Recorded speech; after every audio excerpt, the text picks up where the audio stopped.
Ethanol पे चर्चा।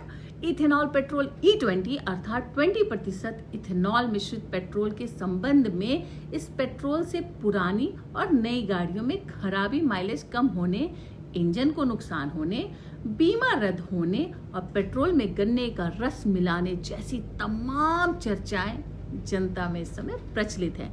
केंद्र सरकार ने हाल में जारी अपने स्पष्टीकरण में और सुप्रीम कोर्ट में बताया कि E20 पेट्रोल अभी प्रयोग के दौर में है। प्रयोग के लिए हमारी गाड़ियों का वो इस्तेमाल कर रहे हैं। पेट्रोलियम और प्राकृतिक गैस मंत्रालय ने स्वीकार किया कि E20 पेट्रोल से वाहनों का माइलेज कम हो जाएगा, यानी E20 पेट्रोल से वाहनों में पेट्रोल की खपत बढ़ेगी और इसका असर उपभोक्ताओं की जेब पर पड़ेगा। अर्थात आपको यात्रा करने के लिए अधिक धन खर्च करना पड़ेगा, भाई तेल भराना पड़ेगा ज्यादा।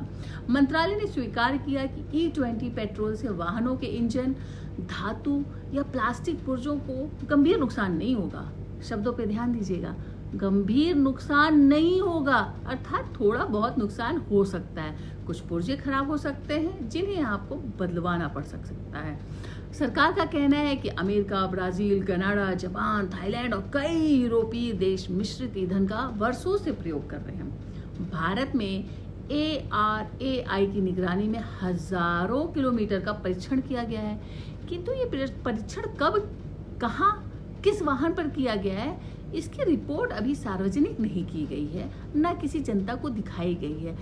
अब स्पष्ट है कि सरकार का परीक्षण संबंधी दावा अपूर्ण भी हो सकता है, भ्रामक भी हो सकता है, झूठा भी हो सकता है। सच्चाई होगी तो सामने आई जाएगी।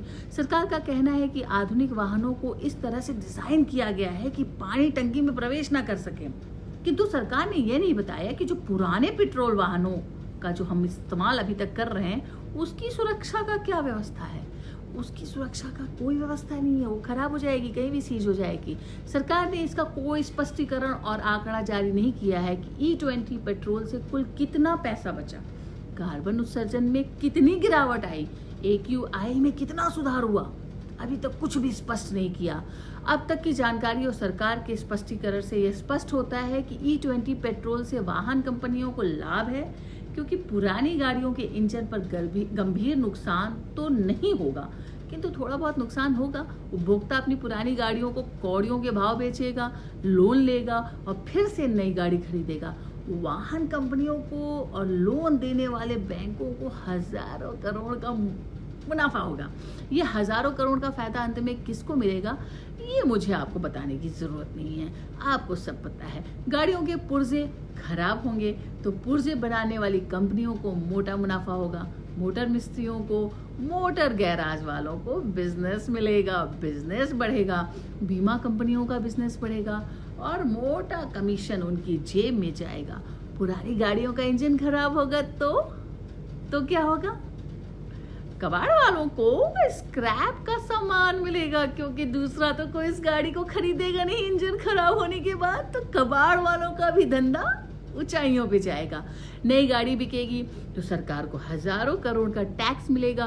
कुल मिलाकर E20 पेट्रोल से सरकार, वाहन कंपनियों, वाहन मैकेनिकों, वाहन गैराजों, लोन देने वाले, वित्तीय संस्थानों आदि सबका भला होगा।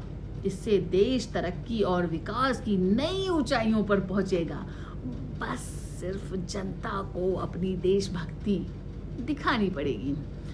चाहे जनता के कपड़े उतर जाए, चाहे जनता को एक वक्त का खाना मिले, चाहे जनता साइकिल पर आ जाए, सरकार को आपके स्वास्थ्य की कितनी चिंता है। 2 पहिया या 4 पहिया पेट्रोल वाहन त्याग दीजिए, फिर से पैदल और साइकिल पर चलिए और सदा स्वस्थ रहिए। धीमे बोलिए, कहीं साइकिल का भी मूल्य सरकार 1 लाख ना बढ़ा दे। ऐसे भी साइकिल के ही दिन आने वाले हैं, साइकिल पे ही चलना होगा, क्योंकि अब गाड़ियों के दाम, डीजल के दाम, सब कुछ आसमान पे पहुंच जाएगा।